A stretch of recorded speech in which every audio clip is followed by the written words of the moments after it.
వచ్చాడు. ఒక చిన్న కుమారుడు డాడీని వెతుక్కుంటా వచ్చేటప్పుడు ఆ కొండ మీద నుంచి ఆ కుమారుడు కొండ మీద ఉన్నాడు. తండ్రి ఎక్కడ ఉన్నాడు అంటే కింద ఉన్నాడు.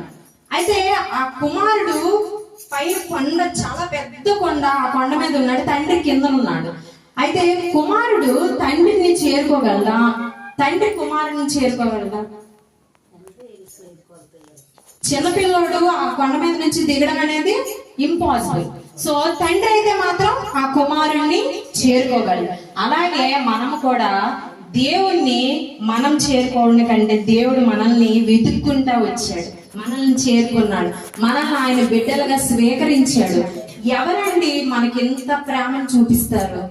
ఎవరు కూడా మన రిలేషన్ లోనైనా, మన ఫ్రెండ్స్ లోనైనా, ఎవరైనా ఏ పర్సన్ మీరు చూపించండి, మీకు హార్ట్ఫుల్ గా ప్రేమిస్తున్న వ్యక్తి ఎవరైనా ఉన్నారని నాకు చూపించండి. ఒక్క పర్సన్ ఎవ్వరు ఉండరు. ఈ లోకం అంతా కూడా వేస్ట్. అయితే that's was happen to 2 years back, అంటే 2000 సంవత్సరాల క్రితం మానవ యొక్క చరిత్రలో జరిగినటువంటి వాస్తవం, చారిత్రాత్మక సంఘటన ఏంటంటే మానవుల్ని వెతుక్కుంటూ దేవుడే వచ్చాడు. దేవుడు మానవుల్ని వెతుకుతున్నాడు. అయితే వెతికి మానవుల్ని దేవుడు రక్షించాడు. యేసుక్రీస్తు వారు భూమి మీద పుట్టిన రోజున పరలోకం నుండి దేవదూతలు వచ్చి ఒక వర్తమానం చెప్పారంట. ఆ వర్తమానం ఏంటంటే, ఇదిగో ప్రజలందరికీ కలుగపోయేవు మహా సంతోషకరమైన సువర్తమానము నేను మీకు తీసుకొని వచ్చాను. ఈ ప్రజలందరికీ సంతోషకరమైనటువంటి మహా సంతోషకరమైన సువర్తమానం ఏంటంటే, నేడు రక్షకుడు మీ కొరకు పుట్టి ఉన్నాడు. మానవుని యొక్క అతి భయంకరమైన సమస్య ఏంటంటే మన స్వభావం. ఎంత అంటే మనం మంచిగా నడవాలనుకున్నా నడవలేని పరిస్థితి. మనం ఇప్పుడు అనుకుంటాం, నేను రేపటి నుంచి మంచిగా నడుస్తాను, మంచిగా బ్రతుకుతాను అంటే మనకి సైతానుడు తప్పక వస్తాడు. మనం మంచి దారిలో వెళ్ళినా ఆయన తీసుకొని వెళ్ళడానికి ఇష్టపడ్డాడు. మనము ఏదైనా మంచి కార్యం చేయాలనుకున్నా చేయలేము. మనం అనుకుంటాము ఈ క్షణం ఇప్పుడు ఉన్నప్పుడు, నేను రేపటి నుంచి చాలా బాగా నేను బాగుండాలి, నేను మంచి దేవుని పట్ల విశ్వాసం కలిగి ఉండాలి, తర్వాత అబద్ధాలు ఆడకూడదు, ఇలా ఉండాలి, అలా ఉండాలి, మన స్థితిని మార్చుకోవాలి అనుకుంటాం. కానీ అయితే అవన్నీ కూడా మనం అనుకుంటాం, కానీ అనుకున్నవన్నీ కూడా మనం చేయలేము. పాపం చేయి ప్రతి వాడును పాపమునకు బానిస. ఆ పాప బానిసత్వం నుండి విడిపించడానికే పాపరహితుడు మనకి కావాలన్నమాట. శ్రమ నీకు రాకపోతే నీవు క్రైస్తవుడివి కావు.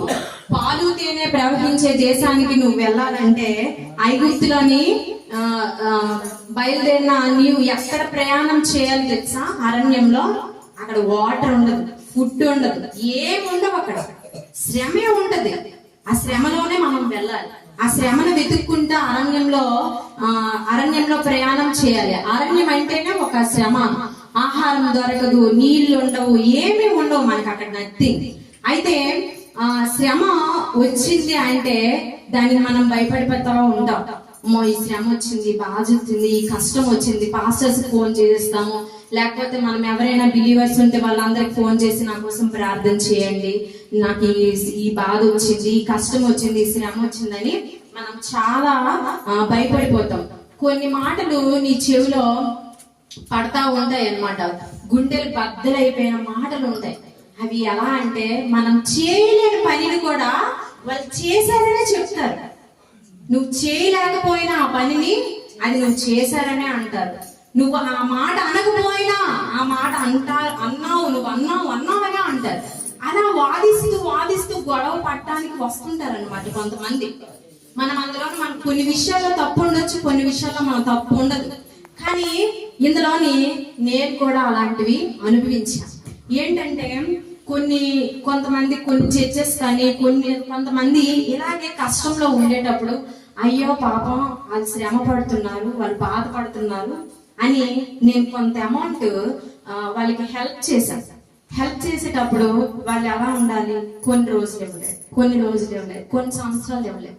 సరే వాళ్ళు ఏదో ప్రాబ్లం లో ఉన్నారు కదా అని నేను కూడా ఒక దేవుని బిడ్డగా వెయిట్ చేస్తా వచ్చాను. కానీ అదే వాళ్ళు ఏం అనట్లేదు కదా, దేవుని బిడ్డ కదా, ఏం అనట్లేదు, అడగట్లేదు, చూద్దాం కొన్ని రోజులు అయ్యాక మనం ఇవ్వచ్చులే వాళ్ళకి అమౌంట్, చూసుకుందాంలే తర్వాత ఎప్పుడో అని వాళ్ళు చూస్తా ఉన్నారు. కానీ ఏదైతే నా బాధలోని నేను వేదనలో ఉన్నప్పుడు నన్ను ఆదుకున్నారు కదా, మరి నేను ఆ మర్యాదలో వాళ్ళకి ఇచ్చేద్దాము అని ఎవరు అనుకోలేదు.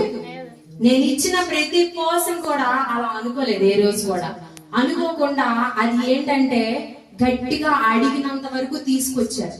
అది నేను చెప్తున్నాను ఇప్పుడు ఏంటంటే మనం ఇలా ఉండాలి అనుకుంటే అది మనం ఇలా ఉండలేము. కొన్ని పరిస్థితుల్లో మారుతా ఉంటది మన మనసు కూడా, ఎంతవరకు మనల్ని మనం తగ్గించుకుంటాము. కానీ అవతల వాళ్ళు కూడా అదే దేవుని బిడ్డ కదా, అదే దేవుని నమ్ముకున్న వాళ్ళు కదా, ఆయనకి ఒక హృదయం ఉంది. కష్టం వచ్చినప్పుడు మనం ఆదుకున్నాం, కానీ ఏంటి మనకి విలువిచ్చారు. కాబట్టి దేవుడు అలాంటి విషయాల్లో నేను ఒకటే అడిగాను, ప్రభా వాళ్ళు కష్టంలో ఉన్నప్పుడు నన్ను అడిగారు, కొన్ని సమ్ బ్లాక్స్ ఇచ్చాను నేను.